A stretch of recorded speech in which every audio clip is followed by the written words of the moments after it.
I do the 5, 4, 3, 2, 1? You can do whatever you want. In 5, 4, 3, 2, 1, and I'm on.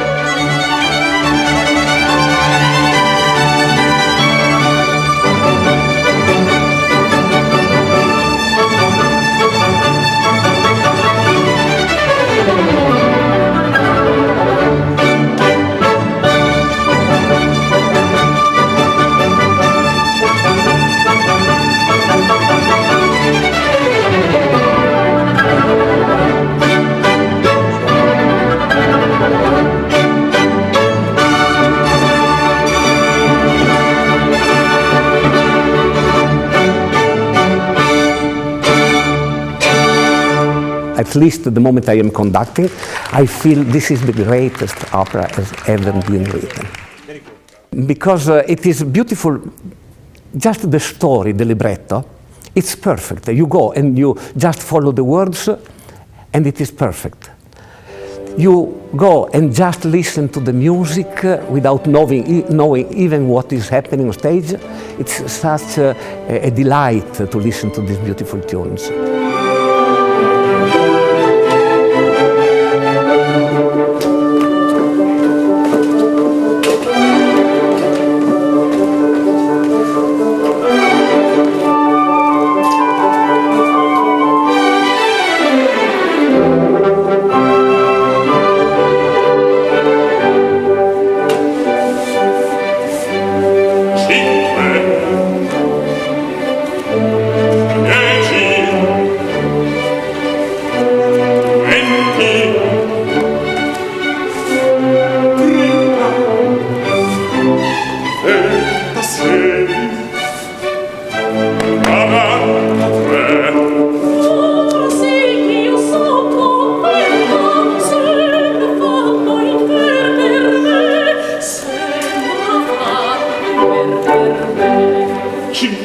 Mozart's Nozze di Figaro is probably one of the most exquisite treatises on the aspects of love.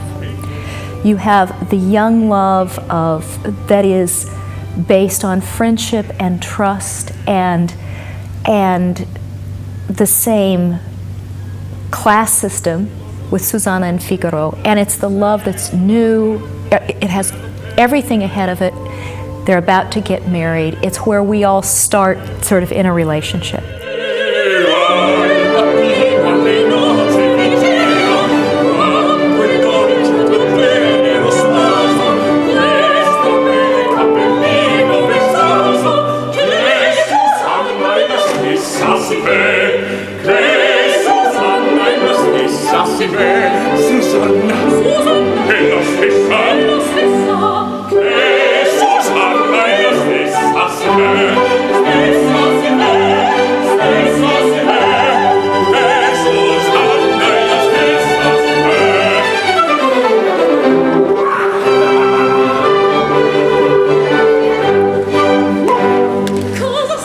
Susanna is very smart, I would say even smarter than Figaro, although because she's smart, she doesn't let him think that.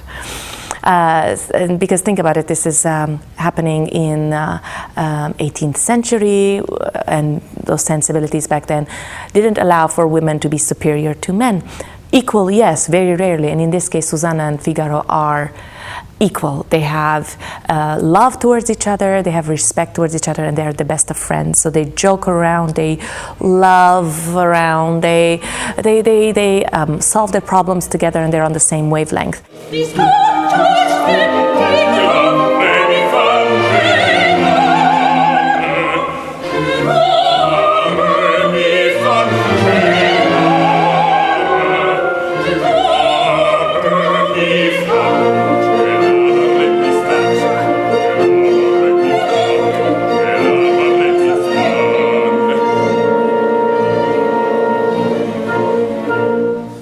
She's very territorial too, and as soon as she sees any kind of threat to her Figaro, she becomes a wildcat.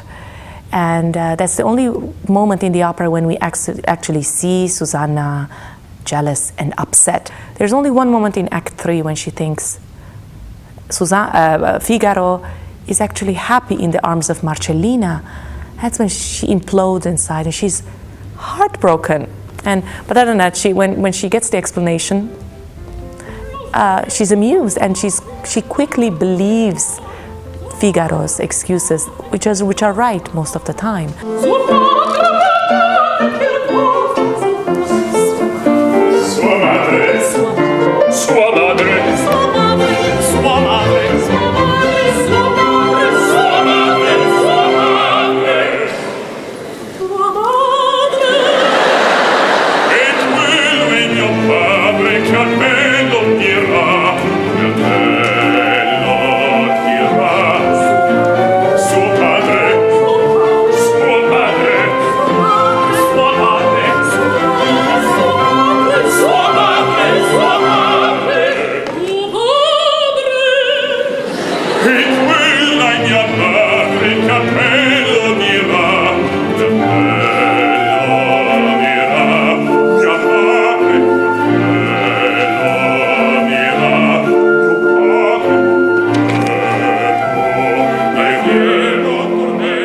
The character of Figaro, it's an incredible role. It's a role that such a joy and a privilege to portray.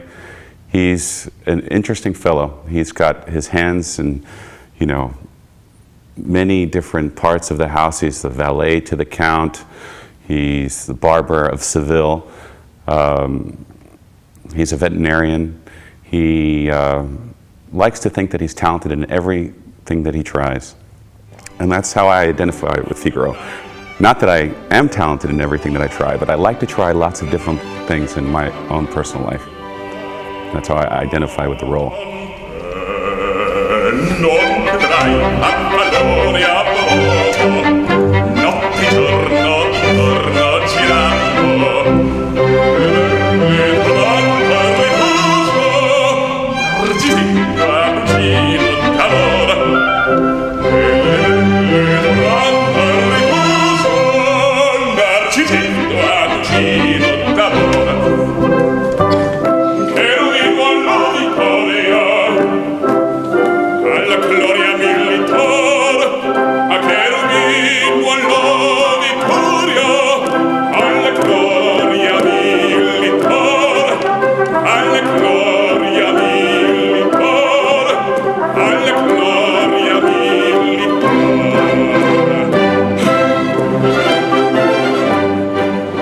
Moment that typifies Figaro of my true character is that I truly show how vulnerable Figaro is by the fact that I think that on my own wedding day, my fiancée is going to cheat on me. And then at the end, find that she hasn't and that she's, been faithful to me and my true love all along.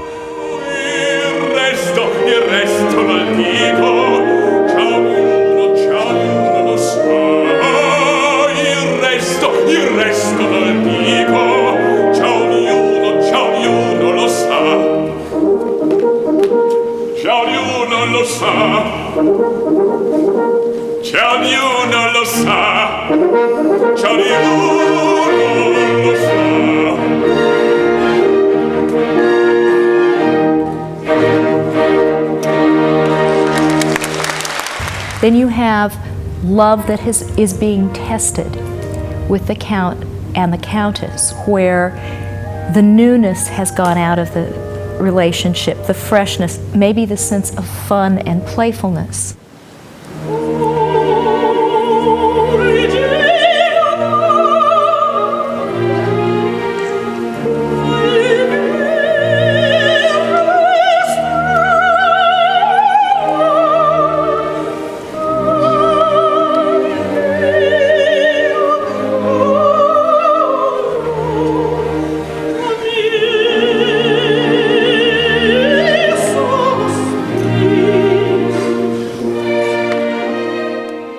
The Countess, she's a sad lady at this point.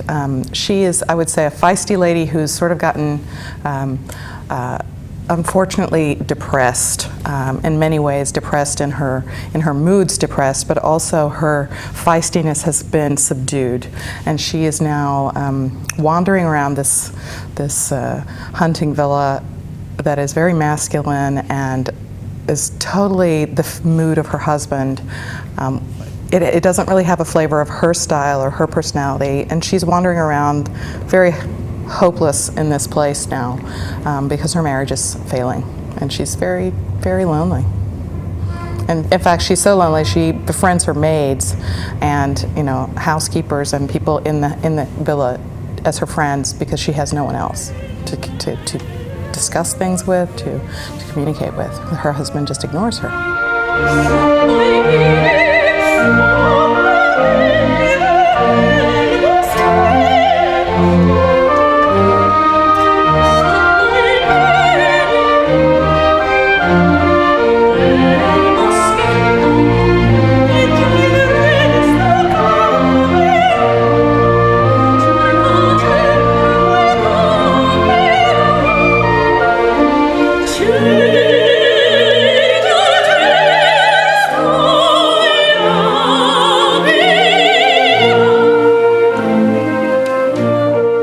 It's more cat and mouse initially. It's not like right on top of her, right grabbing her. It's who's a mouse.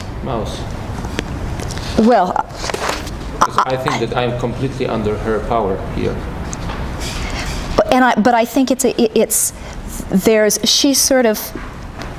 the little string where she's sort of leading you, but at the same time she doesn't want it to go too far. So she's got to keep putting the brakes on it.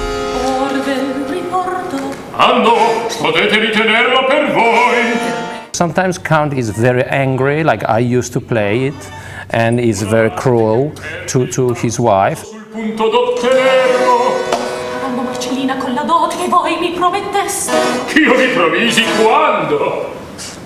Sometimes, like in this production, it's completely different. It's softer. It's new thing for me. And sometimes it's just nothing. Sometimes it's just weak. Sometimes it's just a playboy going from left to right, trying to find some catch.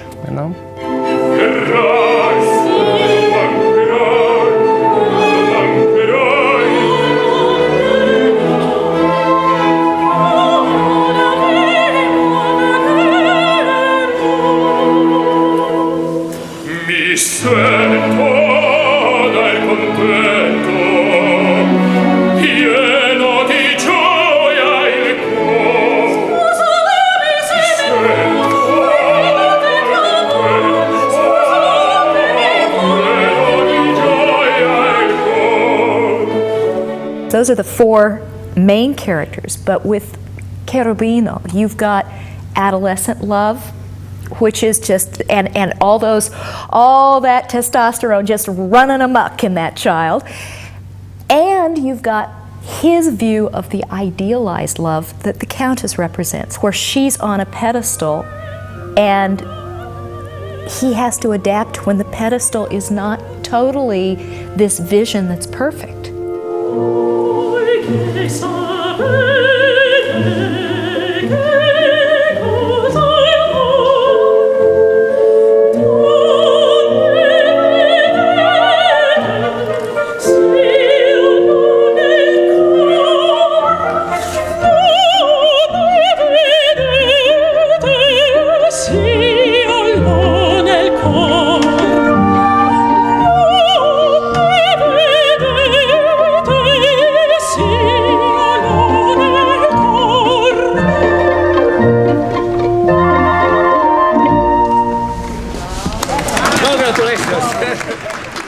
Most of the lines that are given me to say or sing, the recitative and the arias, are certainly related to this aspect of him falling in love with every woman in the house.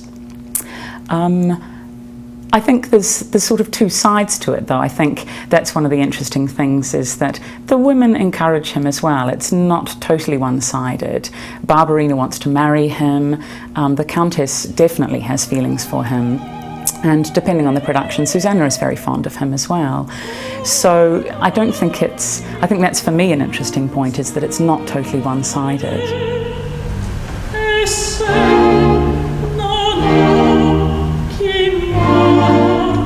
He's not just this flighty young thing.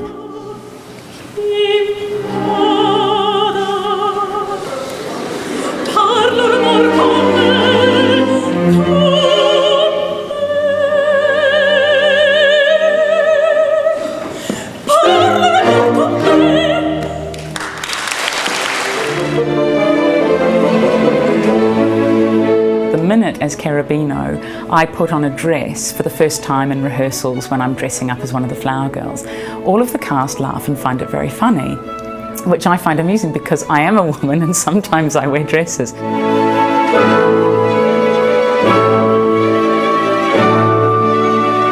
But the thing about the operatic world is that, of course, it's not reality, but we're trying to create this, suspension of disbelief or whatever. And if you're doing it well, then people do find it very funny that you're dressing up as a woman. So that's amusing on so many levels.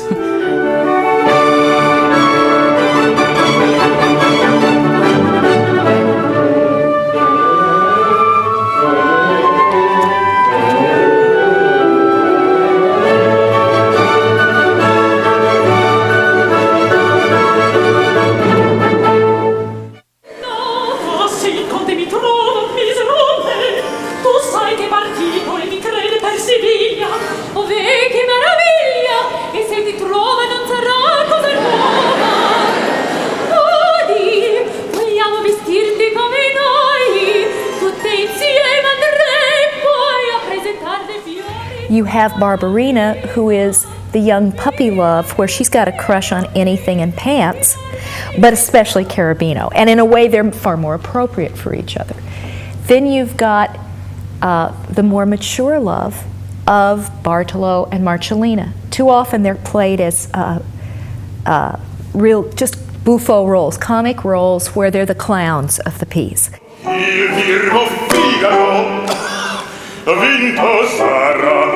And I'm very blessed to have Dolores Ziegler and Kevin Langett in the roles because they are artists who are still very vital, very full of energy.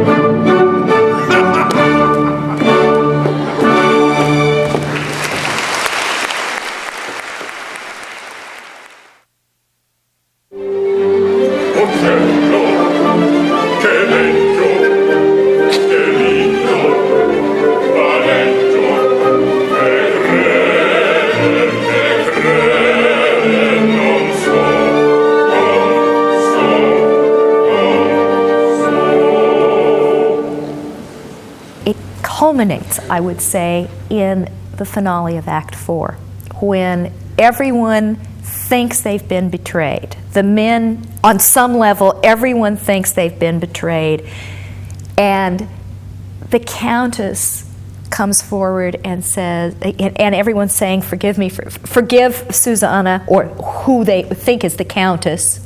So they're all shocked, and forgive her, and the Countess walks in and says, perhaps you'll forgive her for my sake. And I find this moment to be so incredible because every character is on stage and all music just comes to a standstill. And you think, what is going to happen? And I do it every single time. Even though I know this opera so well, I've sung it many, many times, I think everything is still. And he asks, kneeling for pardon. And you think, well, what would happen if she answered a different way, you know?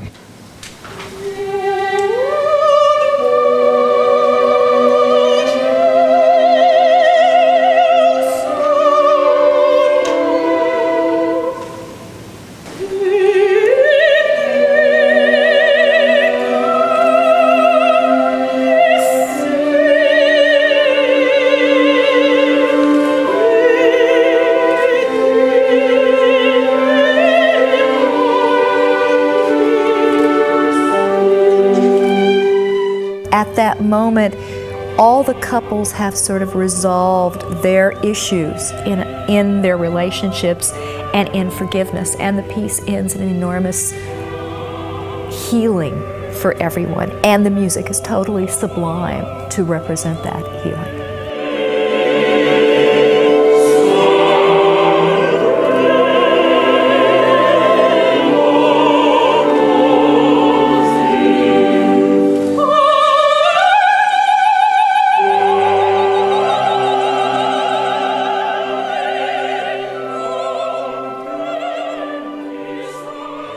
If we can compare Beethoven to Michelangelo. If we can compare, let's say, Stravinsky to Picasso, I like to make these comparisons, art and music. We can compare Mozart to Raffaello. Raffaello and Mozart were artists able to express themselves with the most pure, with the most simple, with the most beautiful art. Everything is correct, simple, perfect.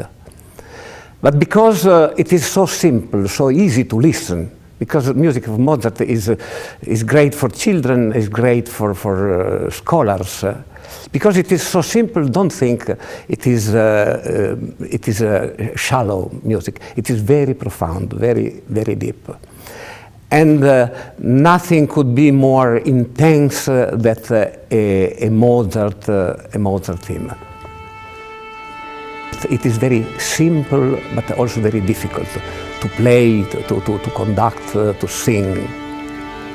And I think the work the orchestra did and is doing in these last years will be seen in this production. I think this will be one of the best opera that the orchestra will play.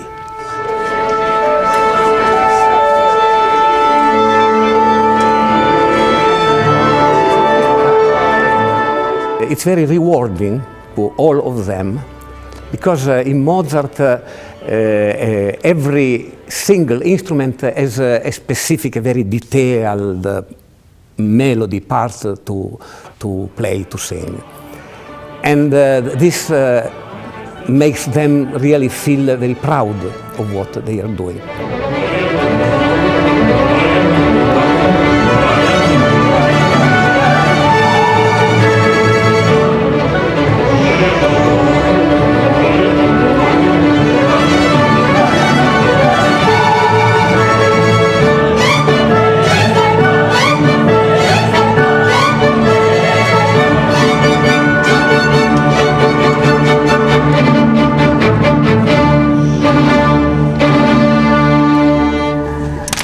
Thank you for the great rehearsal. Thank you, everybody. See you tomorrow. Very well. Thank you all. 6:30 tomorrow night. And pass, 2, 3, pass, 2, 6, 1, 2, 3. Usually when you tell opera singers that they have to dance in a show, you get no. It's the first response. Second response is utter panic and then search for the guilty.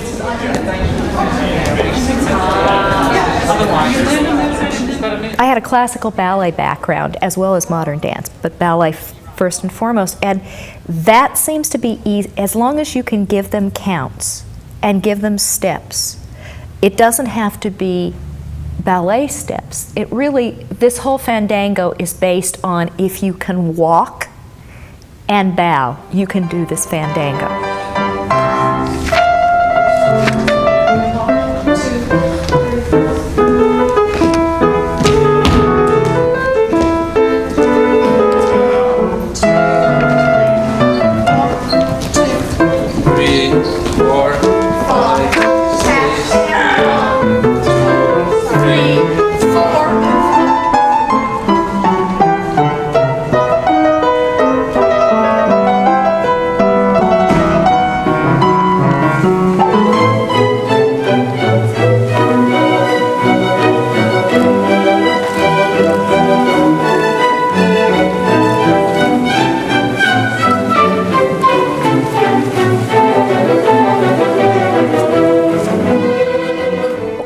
Director is like just like a director of theater or musical theater or even film. We're the ones who are responsible for what you see. So, ladies, we not only direct the action and set the pattern of the action, but we guide the characterization, the big arc. And then, gentlemen, if you just step up stage and say, ladies.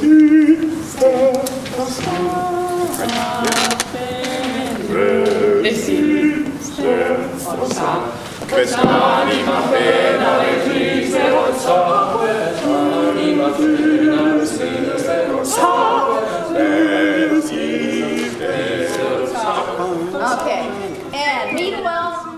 The performers bring their moments and their interpretations, but you guide that so it comes together as a cohesive whole instead of 8 people doing their interpretations, but it has nothing to do with each other. So that's kind of our job, is to bring continuity.